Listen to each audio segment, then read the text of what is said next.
Welcome back to another episode of the Jacob Johnston Show. So, of course, as you know, YouTube changed its terms of service yet again in order to help the left in trying to win a political narrative or a political fight. Yes, of course this happens. Anytime that we're engaged in some sort of debate, a difference in opinions, or in this case, we are looking at the facts and the facts don't agree with the left. So what do? They change the terms of service on social media sites in order to suppress anybody who dares disagrees. See, this is just, in my opinion, an admission of defeat, that the evidence towards the election and the irregularities is so overwhelming, and the facts that are being displayed so convincing because they happen to be true, that they can't counter the facts. They can't counter what is actually going on. So what do?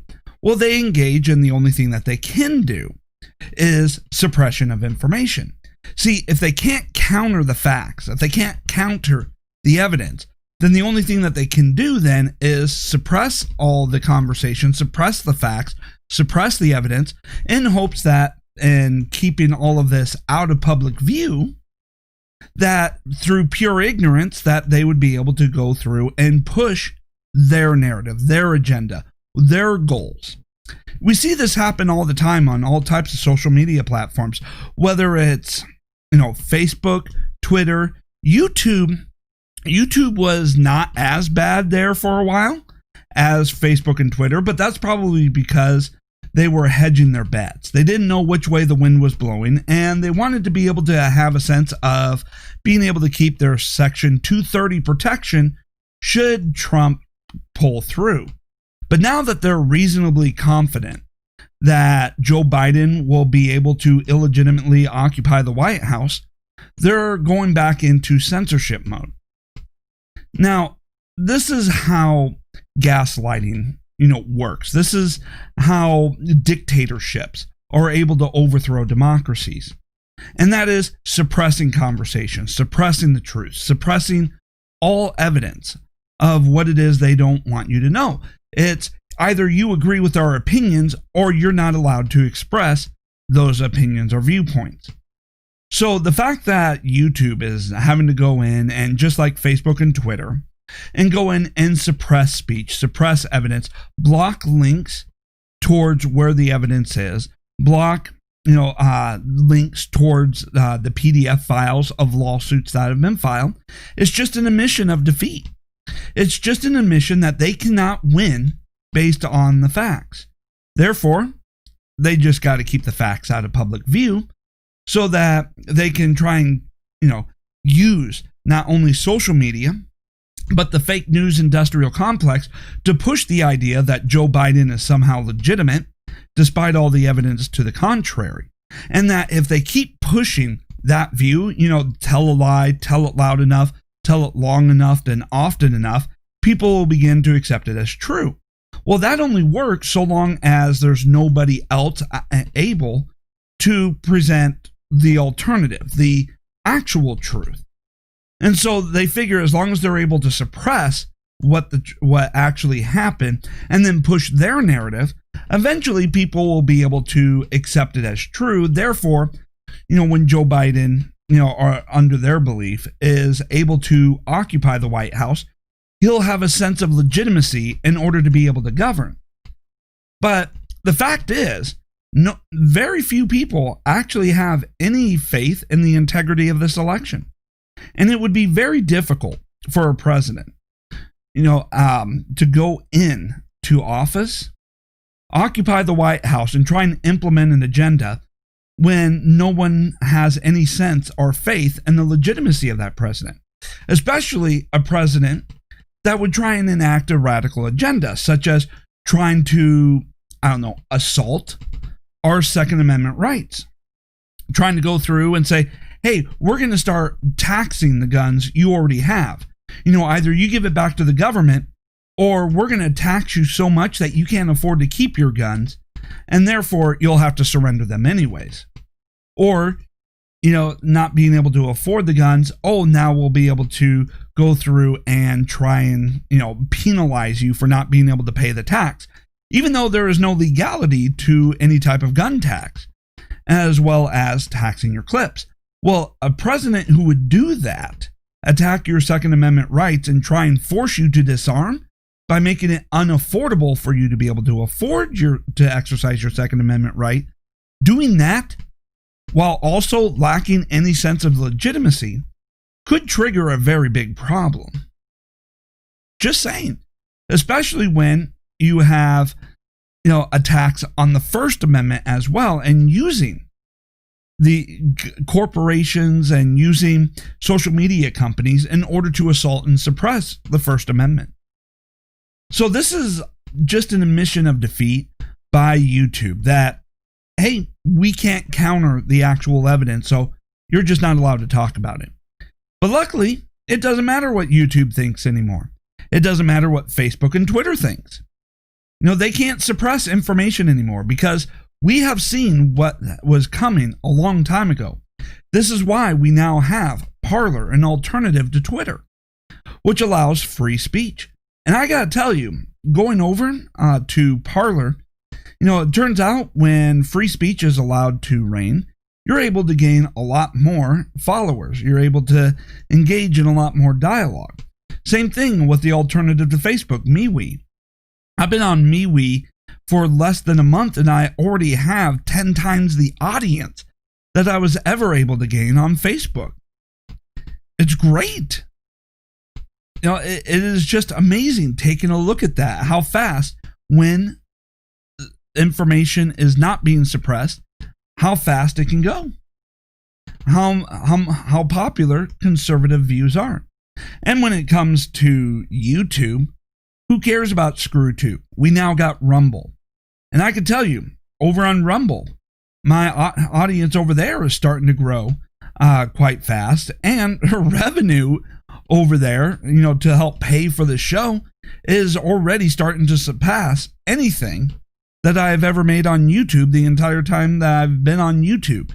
Why? Well, YouTube, I used to have ads, then they changed their stuff, and then getting past their algorithm has been difficult.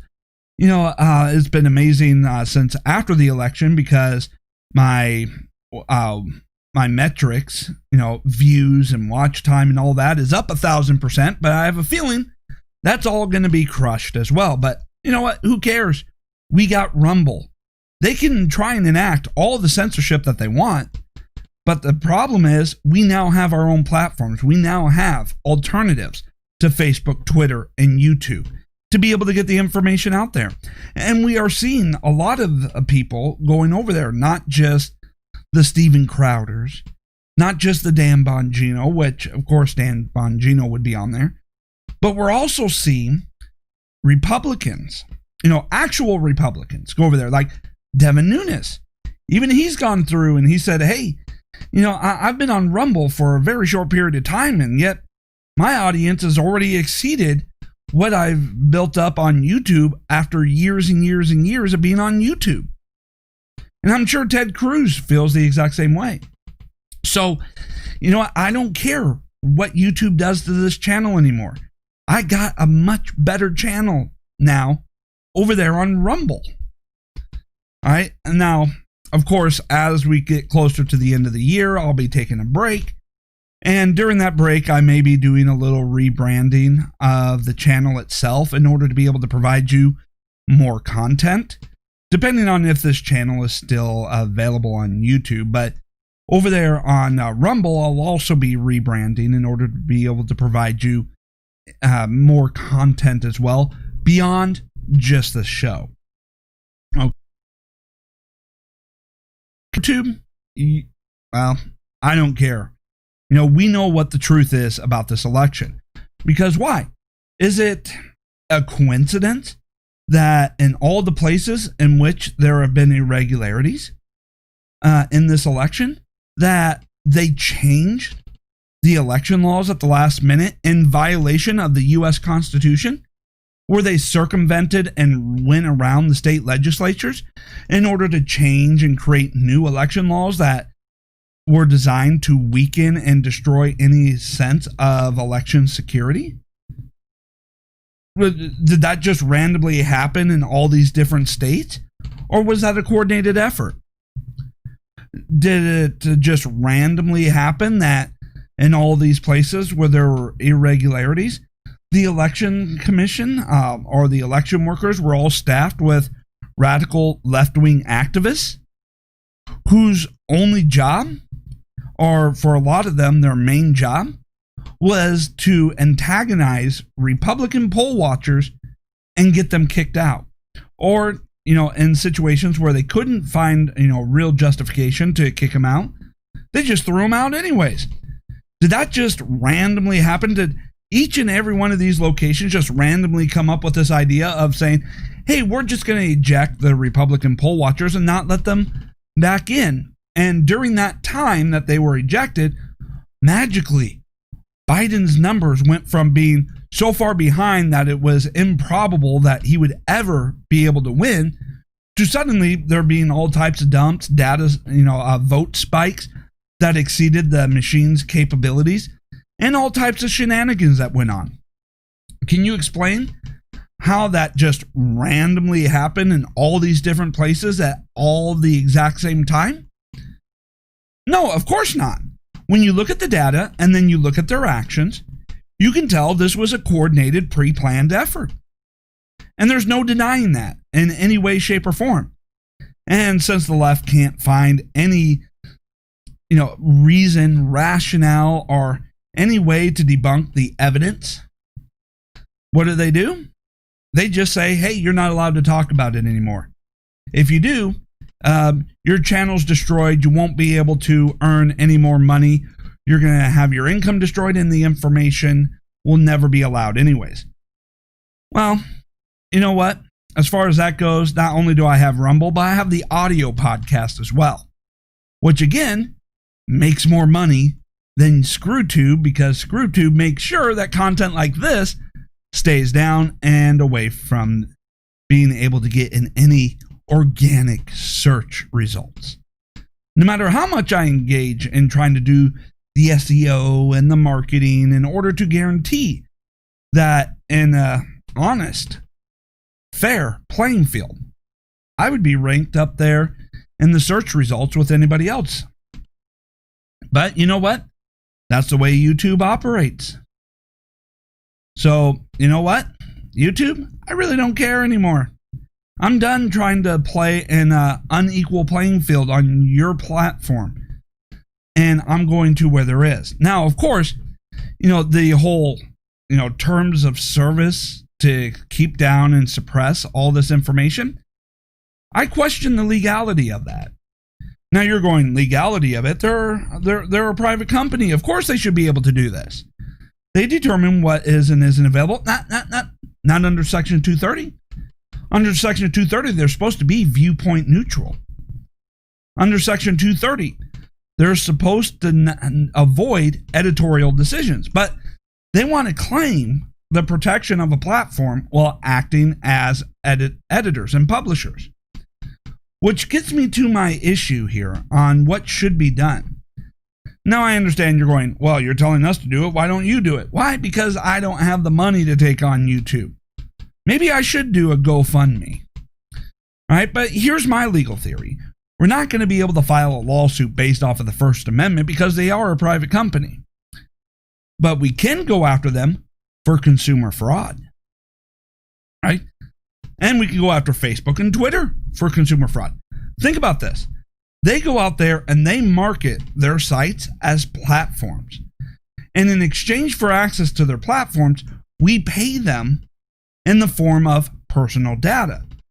Now, personal data obviously has value because they turn around and sell that to advertisers who then pay to market to the company to market to us through their sites. Right? So there's an exchange of value between us and these social media sites. But then they go around and act completely as publishers, giving us curated, recommended, sources, recommended stories. They go around and promote what they consider to be authoritative sources, even though their authoritative sources are often debunked and proven to be complete liars, like CNN, ABC, NBC, and the like. It seems like they're making a lot of editorial decisions. When you take a look at their terms of service, it's basically an outline of what their editorial, or what they claim to be their editorial standards. And because people can earn money on YouTube if they like your content, right? They like your content, and by complying with their so-called terms of service, they pay you, for the advertisements. Now that sounds a lot like an independent contractor, especially if the content you are publishing they don't like means that not only do you not get paid and you can't monetize, but they can tear down your channel and you no longer have the ability to publish anything. Well, that sounds a lot like being fired as an independent contractor. So I believe that if you went after them on the basis of consumer fraud, they're lying about who they are. They're engaged in fraud, unfair and deceptive practices. You should be able to win that, so long as you have enough money to actually get to court. And so I don't know, maybe I'll go through and I'll do a Gofundme campaign. And if I do that, then I'll go after ScrewTube. Maybe I'll also go after Facebook as well. All right, so you know what? The more I think about it, the more I like that idea. So let me go ahead and spend the next week or so putting together, the GoFundMe, assuming that GoFundMe doesn't just decide, holy crap, we don't want, actual platforms where people can freely exchange ideas, thoughts, and opinions, and decides to take down the GoFundMe. It's amazing how much they go through and they just tear down, block, and prevent any political narratives, any political stories, or any political facts that they don't like. And how they go through all of these companies in order to enact their censorship. All right, now, we also know how China has gone through and has bought off the entire left, getting their people into key positions in corporations in order to say, hey, either you support this or you vote against that, or we're no longer going to fund your campaign, we're going to fund your competitor. Some of the politicians don't even know they're being influenced by China. How all these outside entities are also going through and funding all the left-wing groups going, hey, you will advocate for this, and you will pressure Democrats on this, or we stop funding your groups and you have to go get a real job. I mean, there's a whole circle here, of how China and all these other companies are going off and influencing our politicians, and it's really sickening. When you go through and you take a look at the influence campaign, which has really come about ever since Eric Swalwell, well, you can also see where they've gone through and have some of the right-wing politicians as well, having blackmail files. Hey, don't you dare look at the evidence and overturn the results of this election. Or, hey, look at this dirt we got on you. We've had some people following you around. Now, do I think China was actually involved in the election fraud? No.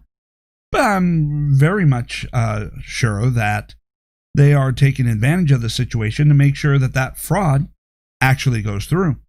Or who knows, maybe China did go through and push the left. Saying, hey, Donald Trump has been horrible for China. He's been great for the United States, but he's been horrible for China. You will make sure he loses the election one way or another, or this file right here gets released to the public. It's possible. Now, I don't know if that's true or not. I'm just speculating an opinion over what could be possible. Now, of course, just saying I'm speculating, so fact checkers, you can't, can you really fact check speculations? Someone just imagining what is in the realm of possibility? I don't know. But then again, your fact checks are not actual fact checks. So beyond suppressing information, they have their fake news, their fake fact checkers, their fake experts, And of course, they're fake scientists, all designed to manipulate you into going along with an agenda that actually screws you without you realizing that you're advocating for against your own interests. Truly sickening, truly sickening. Now, of course, I could go through, all the evidence of what happened in this election. I can go through China's connections to all the Democrats and potentially to some of the Republicans in just all the right places. I could go through so much here. But what's the point? YouTube would just make sure that you never get to see it. Even if, let's just face it, they're going to make sure that you never see it. They'll make sure that the video is taken down. So, why go through and, produce this knowing that it would be taken down from ScrewTube? Oh, yeah, Rumble and BitChute. That's why.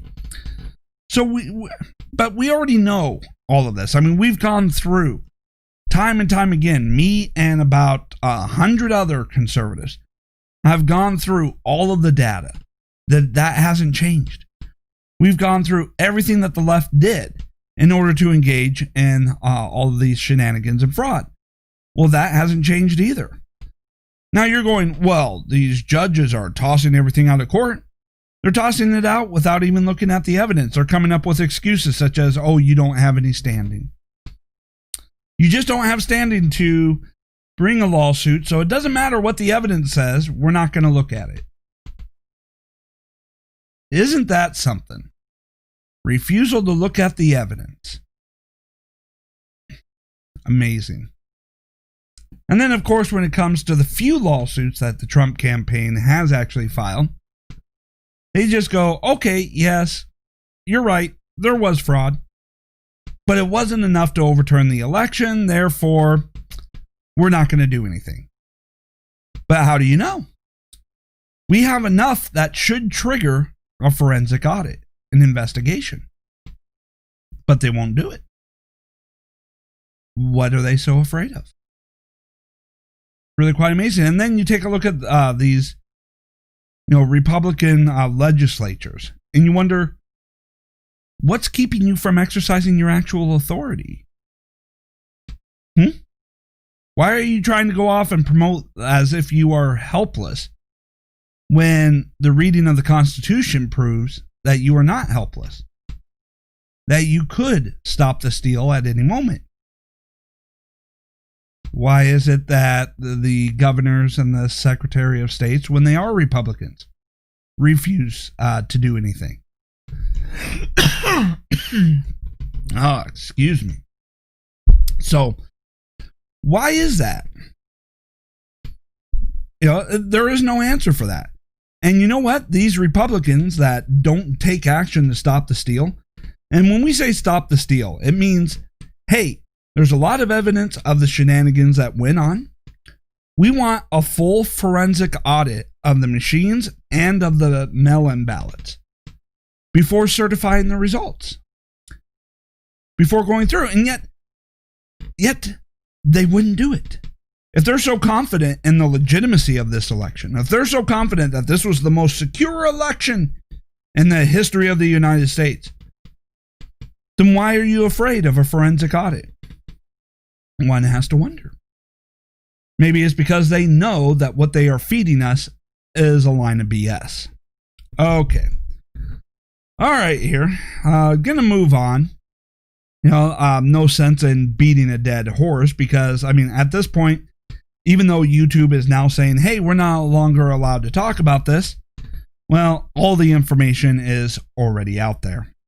Now, of course, today, the Electoral College is going to meet. Now, the Electoral College will be a devastating blow to President Trump, but it's not the final blow. It's not the end-all be-all, because Congress can decide that they're going to reject the Electoral College votes. If they feel like there is no faith or trust in this election, they can reject the electoral votes of the states in which the evidence proves that hey, there's no faith or confidence in the legitimacy of the results. Now, given that 100 and some Republicans in the House signed on supporting Texas's lawsuit, which the Supreme Court just decided, no, we don't want to listen to it, and you don't have standing. Considering that, hopefully, as Matt Gaetz is promoting, that they're actually are gonna challenge and reject the electoral votes of certain states, to which how they ran the election and the evidence that we have found in their election results would show that there's no confidence. And which means that Congress, the House and the Senate, has an opportunity where they could stop the steal of this election. They could go through and say, no, we don't believe, you did not follow your own laws. You violated the Constitution in order to break your own laws. Therefore, we do not accept your electoral votes as legitimate. We have no faith in it. And what would that do? That would actually be good for the Republicans to do, standing up for democracy. And it would help them keep control of the Senate. Here's my theory. Now, if the Republicans actually had the backbone to do what was right in order to save democracy here, in order to go through and protect the legitimacy of the presidency, what they would do is they would say, no, we're not going to accept the electoral votes of these states unless they do a complete and total forensic audit of their election to confirm its legitimacy. And that is a forensic audit of the voting machines, all of them, and a forensic audit of the mail-in ballots to make sure that the votes were legitimate and that they only count the votes that are actually in compliance with the laws passed by the state legislature. If they don't do that, their electoral votes rejected. All right. Now, if they decide, hey, we're not going to do that, then the Republicans should reject the electoral votes, and which then puts it into the House and to go through and determine the presidency. And that's not unprecedented.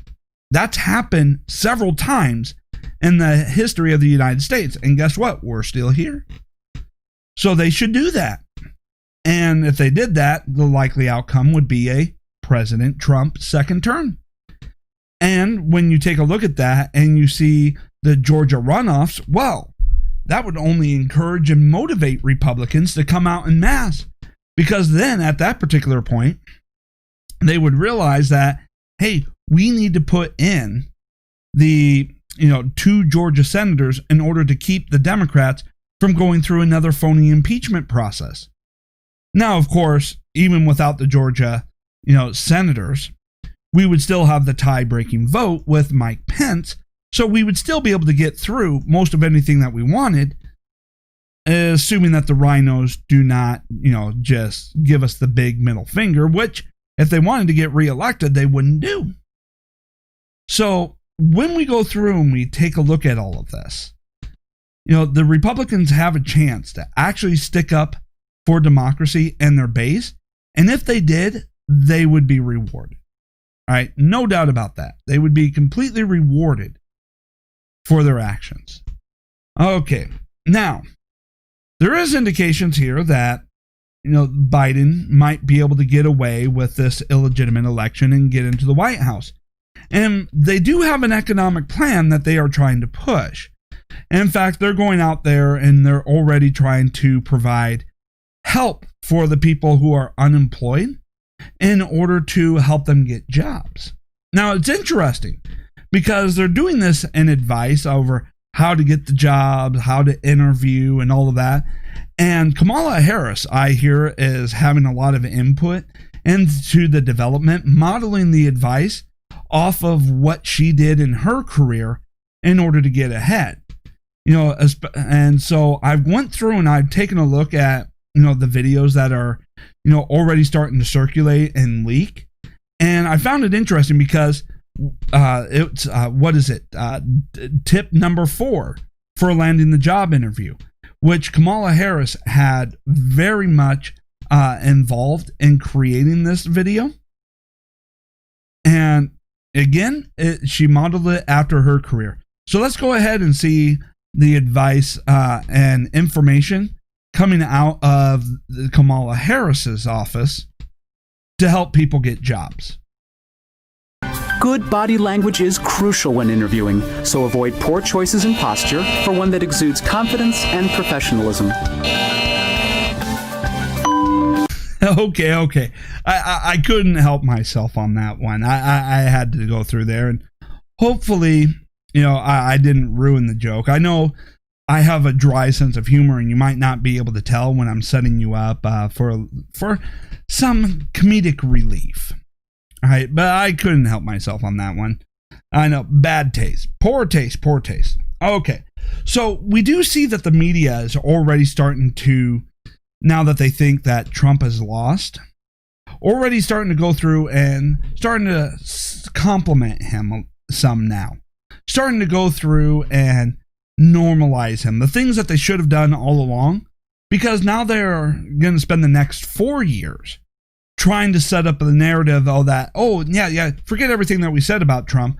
He was actually a decent person. He wasn't that bad, and that way, when we get into 2024, they can go through and see whoever the Republican candidate is there and try to go, oh man, that guy is horrible. He's no Trump. He's not a moderate like Trump was. This guy is a huge radical. That they do this all the time. Think about how they went back and they treated George W. Bush during his presidency. Now, George W. Bush wasn't exactly the best president, but during his time, they basically accused Bush of being everything that they accused Hitler, accused Trump of, being racist, being a warmonger, violating rights, attacking minorities, trying to suppress the votes, yada, yada, yada. And then once Bush was out of office, they started normalizing them. They attacked John McCain when he ran for the presidency against Obama in 2008. But then after he lost, then they started going back to being friends with John McCain. It's this whole thing where when they're in the election or when they're sitting in the Oval Office, they're the worst, most horrible person in the entire world. But then once they leave office, they're not so bad. That was the bygone era when Republicans were decent, but not this current candidate. Oh, no.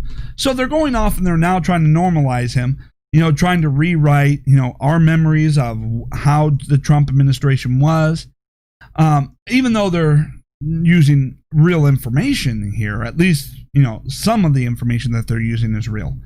But they're trying to go off and now act like they were okay with Trump all along, just so that they can attack whoever his successor is. I mean, it's amazing how they keep playing this game and how they do it with a straight face. So here's Jake Tapper on CNN. Actually, finally, now that they believe the election is over and Biden had won, finally giving Trump credit for all the great things that he had done in his administration, especially in the last year. Now, of course, after he does that, he goes off and attacks him a little bit. It still has to get that dig in there. Can't normalize him too much while he's still sitting in office. But but when he does get to the attack, his attack is, BS. So anyways, here's Jake Tapper finally deciding to give Trump at least some of the credit that Trump is due. I come to you at the end of the show today to praise Donald Trump, not to bury him. Outgoing President Trump deserves our thanks for approving Operation Warp Speed, which helped to bring us the COVID vaccine. He has rethought trade deals. He has reimagined peace in the Middle East. He has pushed foreign policy consensus to put more of a priority on bringing U.S. service members home, even if his follow-through has been rather wanting. These are legitimate achievements. There are other ways outgoing President Trump perhaps inadvertently has done us a service. The relationship between the news media and the U.S. government should not be anywhere near as antagonistic as it's been under President Trump, but it should be adversarial. Maybe Trump has been right to not attend the dinners where politicians and reporters cozy up to each other. Maybe he exposed as unseemly something that should not return to normal. Now, see, hey, look, that was some good compliments. That was him giving Trump some credit. Now, when he gets into the adversarial nature between, the media and Trump, what he kind of forgets to mention there is that it was the media that launched those attacks. It was the media that launched the war, and Trump just didn't roll over for him. So they want to say, yes, it should be adversarial, but not as adversarial. Well, guess what? You and the media were the ones dictating your relationship with Trump. You were the ones that decided that he was going to be worse than Hitler and attacked him as such. He's not the one that, fired the first shots or the first 50 shots. You were the ones that attacked him aggressively, decided he was the worst scum of the earth, and then he attacked you back. He called you out for what you were. All right, so there's a lot of things here that Trump has done that has been great, and now the media has to try and find a way to, pull back all of their claims so that they can say that Trump was a moderate and the next guy, oh, that's a real radical. Jeez. I realize this is CNN and they're used to dealing with pretty stupid people in their audience, but who are they fooling? Now that they think that they won, trying to go back and pretend like they're journalists again.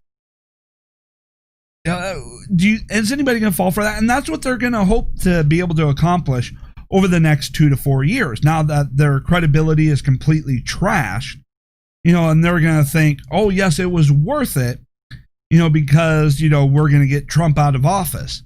But now we can spend the next, 2 years trying to build up, some credibility again, give this, false sense of credibility, even though they're not actually going to do anything to earn any credibility. It's not like they're actually going to hold Biden accountable to anything or cover any of the crimes or scandals that he is undoubtedly going to engage in because, well, he's a Democrat. They're hoping that you will forget how fake they have been over the last 4 years or over the last 5 years, or really since Obama took office back in 2008. They're going to want to try and convince you, no, we've changed again. It's sickening. And yet they will go off and they will say, yes, and we're going to fight against fake news and fake information and all that. And it's like, you guys are the fake news. You guys are the disinformation campaign. Just because you finally decide, okay, we'll give him a little bit of credit for all the things that he did. And yes, guess what?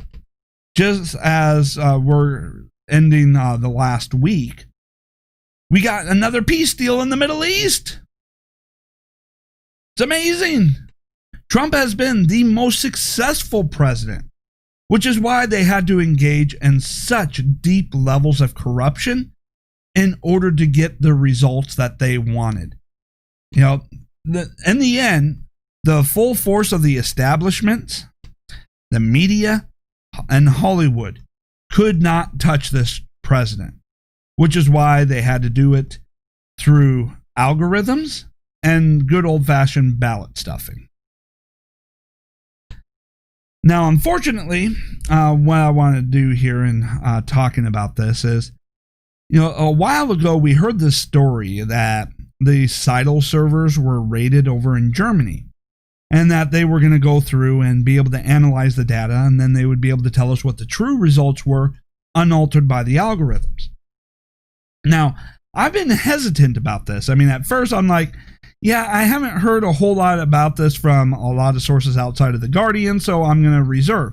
Then I started hearing about, Lynn Wood talking about it. I heard, somebody claimed to say something about it from the Trump campaign, Louis Gohmert, a representative in the House, and, also the misreleased the crack and Sidney Powell talk about it. Of course, she stated that she didn't know whether it was the good guys or the bad guys. Well, I'm going to come out here and venture a guess here that if it was the Trump administration who had ordered that raid and was able to get those servers, we would have known about it by now. They would have already had the data analyzed and they would already have it released to the public. Just my thoughts here. if they actually have that. So I'm going to be sticking with my original position of I just don't believe that story because it seemed too good to be true.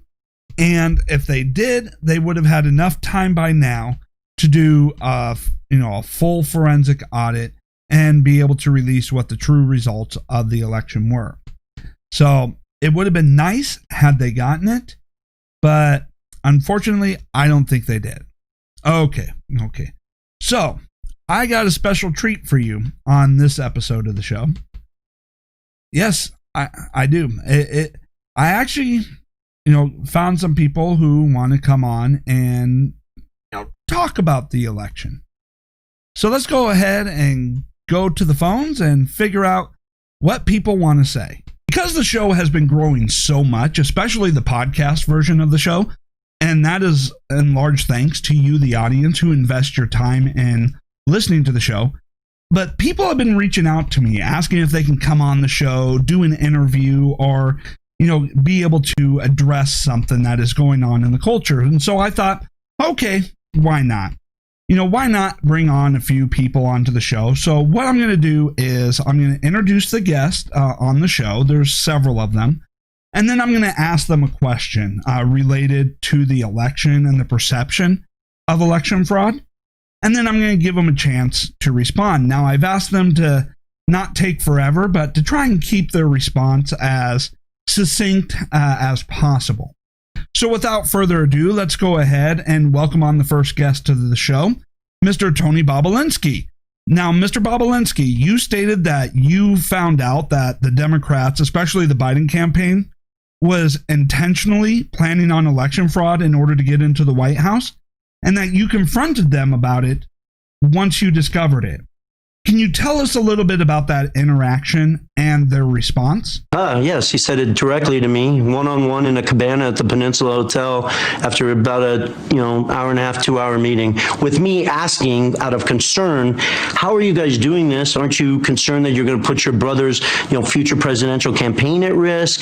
The Chinese, the stuff that you guys have been doing already in 2015 and 2016 around the world. And Whoa. Let me just interrupt you right there, because this is pretty explosive. You say that you caught them engaging in planning out election fraud in order to steal the election, and you just described you're confronting them about it. Now, did you ask them whether or not they had any concerns about getting caught and going to jail? If so, what was their response? Plausible deniability. Wow. The complete and total arrogance of the left. I mean, maybe Joe Biden's being aloof and not being able to concentrate for very long is part of the scam of this election, to being able to get away with election fraud, and that is his out. If they get caught, just claim he didn't know anything. Why not? It worked for Hillary Clinton. Now, the last time Joe Biden was in the White House, he was serving in the most corrupt administration in the history of the United States. Obama, no doubt. All the evidence proves that the corruption was there. And so I want to bring on my next guest here, Emily Johinsky from the Federalist. So few people have any faith in the credibility of the outcome of this election. And yet there doesn't seem to be any accountability. Now, I don't expect that, from the left, from the Democrats, but the establishment Republicans don't seem very interested in looking at the evidence and pushing a forensic audit. Do you think that's because the establishment is on both sides, including the Republicans, are supporting Joe Biden and supporting election fraud? If so, why? It is a matter of trust, but it's also, I think, kind of indicative of the status quo that Biden ran on and that he is going to be really focused on reinforcing. Thank you. Thank you for that insightful analysis. And I really think you hit the nail on the head there.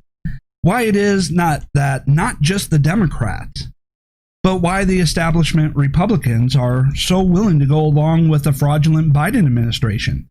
They are wanting to return back to the good old days where corruption runs free and there's no accountability. They haven't liked this open, transparent, and honesty of the Trump administration. And this whole working for the people has really gotten under the skin of the establishment. And I agree 100% with your analysis there. Okay, now I do have another guest here. Yes, I have a lot of guests for this segment here. And this guest is a Democrat. And she has her own opinions about the election and the fraud that's gone through. And she's not on board with it. So I would like to welcome to the show Michigan Representative Cynthia Johnson. Cynthia, I'd like to thank you for coming on the show, and here's the question for you. With Democrats believing that they have been able to get away with overthrowing democracy and stealing this election, they tend to be thinking that with Biden in the White House, stealing future elections will be even easier. I mean, after all, they were able to get away with it in 2020 when the Republicans held the White House, the Senate, had so many judges appointed, and held all of the legislatures in these key states. Do you have a message for the Democrats that are trying to push through a fraudulent Biden administration or plan to engage in further election fraud in the future? Be careful. Walk lightly. We ain't playing with you. Enough of the shenanigans. Enough is enough. Thank you for that, Representative Johnson. And I must say, I 100% agree with you on that statement. Enough is enough. We need to stop all the election shenanigans and let we, the people, actually choose who the president is, rather than being able to stuff the ballot box in order to predetermine the results. Thank you for coming on to the show. And you know what? Representative Johnson is not the only Democrat out there that agrees that we need to stop the shenanigans and that we need to restore democracy to the people. Surprisingly, Bernie Sanders is even on board with this. Bernie Sanders, I'd like to thank you for coming on to the show as well. Now, you've mentioned that, democracy is so important that we shouldn't be installing Joe Biden as president, that we should be doing a forensic audit of the election, and that you support President Trump, which I believe is a surprise here, but you support giving President Trump a second term. Could you explain to us why? If we are going to restore faith in government to the millions of Americans who are living in deprivation and despair, we must act boldly. If we're going to provide hope to those who have given up on democracy and are looking to authoritarianism for their future, we must act boldly. As a U.S. Senator from Vermont, I'm going to do everything I can to fight for the strongest pro-worker agenda possible. Thank you for coming on the show, Senator Sanders. That was very enlightening. I mean, given your past public statements, I did not realize that you were secretly a Trump supporter. But I guess, with you being on the populist side, that recognizing that Trump is the best candidate at this particular moment in time for working class families, I'm glad that you're supporting that and that you're willing to help us stop the steal. Now, of course, the majority of Democrats are not on board with stopping the steal of a fraudulent election. They're willing to go through and do anything it takes to push Trump out of office. My next guest on the show, and I was shocked to find this out, Alexandria Ocasio-Cortez, Representative Cortez, wanted to come on the show, and so I'd like to thank her for coming on the show. And here's my question to you, Representative Cortez. Do you have anything whatsoever that debunks or can even so much as downplay the evidence of election fraud that has been displayed in the public so far? And if yes, or even if no, do you have any reason whatsoever why it is we should allow this fraudulent election to go through and install Joe Biden as president over the rightful winner, President Trump? Because, Thank you, Representative Cortez. Thank you for coming on the show and giving it your best shot. I would like to invite you back sometime, and maybe next time you'll be able to answer a question. Next time I'll try and find an easier question to throw at you. Okay, so I hope you enjoyed the interviews. As the show continues to grow, I plan on bringing on more people and maybe go into a deeper dive, more than one question, one answer. And I'm sorry, I'm getting a message here saying that we have one more person who wants to come on the show and address the issue of election fraud. Just waiting to see who it is. Oh, okay. People, we have one more guest, none other than the former vice president himself, Joe Biden. So, Mr. Vice President, I understand that you wanted to come on the show and address the concerns of the public regarding the integrity of the election and all the accusations of election fraud. Okay, well, since you came on the show, I'm going to give you the platform. Mr. Vice President, what do you have to say to all the people that don't believe this election was free and fair? We have put together, I think, the most extensive and inclusive voter fraud organization in the history of American politics. Oh, I must say, I'm shocked, Mr. Vice President. I never thought you would actually admit to election fraud. Is it because of all the evidence that has come out that it is no longer deniable? And are you now willing to commit to, conceding the election due to fraud? Well, it looks like the former vice president had to go. I mean, he's a very busy man, and so we'll see if we can find a way to get him back later on in the show or on another show to see if we can get any more follow-up on the comments he just made on the show during that brief interview. Okay, so that's enough of the interviews. Let's go ahead and get back into the rest of the show. Now, of course, yes, before the fact checkers get in on this, obviously those interviews were fake. All right, they didn't actually come on the show. All right, it was just a nice little comedy skit for some levity here. All right, so ease off, you fact checkers. Jeepers. You always have to put that warning after you do something like this because the left has no sense of humor and they'll try and pretend like they think it's real and then fact check it and as an excuse to be able to suppress the content so that you do not hear it or see it and all of that good stuff. Okay, so we got some other issues here. See, we know which Republicans are, backstabbing traitors who are actually Democrats posing as Republicans in order to get elected. And as such, we have, a good BS detector and, we know who they are and therefore we generally decide not to show up and vote for them so much.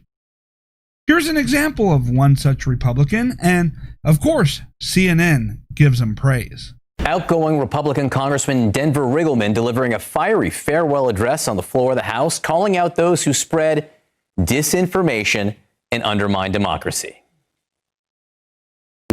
We must work together to inoculate against the social contagion of disinformation, conspiracies, anti-Semitism, dehumanization, racism, deep state cabal nonsense, cults, and those grifters posing as servants of the people. For those who spread disinformation, know that I will not stop in tracking those who push falsehoods onto decent Americans. Radicalization through disinformation has no place in the United States, and in this fight, I will not relent.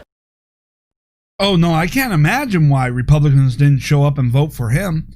And of course, what does he do? He comes on to CNN after that clip is aired in order to talk about it and of course trash actual Republicans and conservatives. And of course CNN loves having him on because he's the token Republican, the one who will trash all the other Republicans in order to get praise from the media, the left-wing media, who is more inspired about being able to see how often his face will show up on TV than he is about actually serving the public. And what's interesting is he goes off and talks about how he's against disinformation and propaganda, but then he goes on to a network famous for spreading disinformation and propaganda, which goes to show that his speech had no truth or basis to what he actually believes in. He's just going off and parroting the left's narrative so that they'll bring him on TV. And then he'll be able to go off and say, hey, look, I was on TV. I must be important. He's just feeding his own ego. But more than that, he realizes that, hey, he's going to be out of a job come January. He needs to suck up to the media. That way, he can get that nice revolving door job where he becomes a political pundit, the token Republican on the left-wing media whose only job is to go out there, trash and attack actual Republicans, and then he'll be propped up, as fake as he is, as a real Republican, a real conservative. Look, this is what we are sick of here on the right. All these phony Republicans trashing actual Republicans who are just going along and spreading the left-wing propaganda just so that they can feel important, go on TV, get their 15 minutes of fame, and of course, hawk a book or two. Now, I don't get the business model here, being a so-called Republican trying to hawk a book to a bunch of Democrats or leftists. But I guess if your book that you are hawking is out there just trashing Republicans, maybe they will buy your book. I don't know. But he is the type of person that he claimed in his speech to be against. And it is sad. It's predictable, but it is sad. And we need to get everyone who is just like him out of office. We need to do some major house cleaning in the Republican Party to get all of these spineless, backstabbing traitors who are always siding with the Democrats out. Get them out, clean them up. Just go ahead and switch your party affiliation now.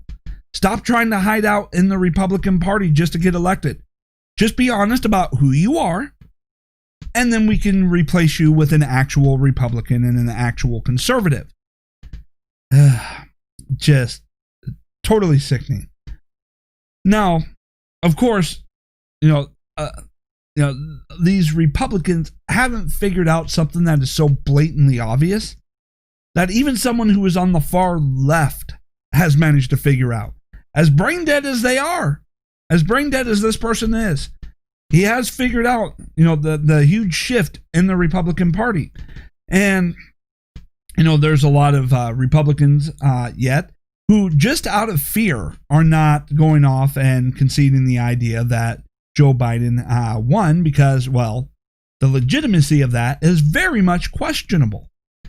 And so the media has been trying to pressure all these Republicans to concede to calling Joe Biden president-elect to give him a sense of legitimacy. And they've been surprised that the Republicans have actually been standing their ground. They've learned to grow a backbone. Or did they learn to grow a backbone? Or are they just afraid? Are they afraid of what would happen if they go with their normal tendencies and try to sell out Trump and try to stab the conservative base in the back, especially when their control of the Senate hinges on what happens in Georgia? And if they stab us in the back now, how much of us are going to come back out and run or support them in Georgia? After all, the idea that, hey, we must vote Republican because they're going to be a wall against the radical Joe Biden. Well, that only works if they're actually going to be a wall against Joe Biden. If they plan to just roll over, play dead, and sell us out and just go along with what Joe Biden wants to do, at least enough of them in order to get it enacted, the Biden agenda, should he, manage to get away with stealing the election, if they do that, then there really isn't a point. It doesn't matter. It's the same results no matter what. Right? So anyways, there was actually I guess what counts as decent analysis from a leftist. Here we go. So this one is from McLaughlin and Newsmax. Now you could say perhaps this isn't the most trusted source, but I don't know. The last poll, who knows if that was trusted either? I really don't know. But there is a narrative here to discuss. So 2024 National Republican primary without Trump. Look at this. Pence, 20%. Trump Jr., 20%. Cruz, 7%. Haley, 6%. Romney, 5%. Ivanka Trump, 4%. Kasich, 3%. Rubio, 3%. DeSantis, 2%. Cotton, 2%. Noam, 2%. Tim Scott, 2%. Pompeo, 1%. Tucker Carlson, 1%. Rick Scott, 0%. Only 11% of the voters are the non-Trump Republicans. Man, that's some, isn't it? So Trump already won. He already won the Civil War. That's right. You know, he actually got it. I'm very surprised when I came across that and saw that someone on the left, I mean, he's wrong on just about everything. His ideas are insane. You know, but he is right about one thing. You know, if there is this idea that there's a civil war going on in the Republican Party, the Trumpers versus the establishment, or the Trumpers versus what they consider to be traditional conservatives, that war, if there was ever a civil war, that war was done and over with in a heartbeat. Trump won. Trump won that instantaneously. You know, he won that way back in 2016. Right? And throughout his presidency, he just kept reaffirming that win. This is what, you know, the Republicans, you know, who hold office need to definitely understand here.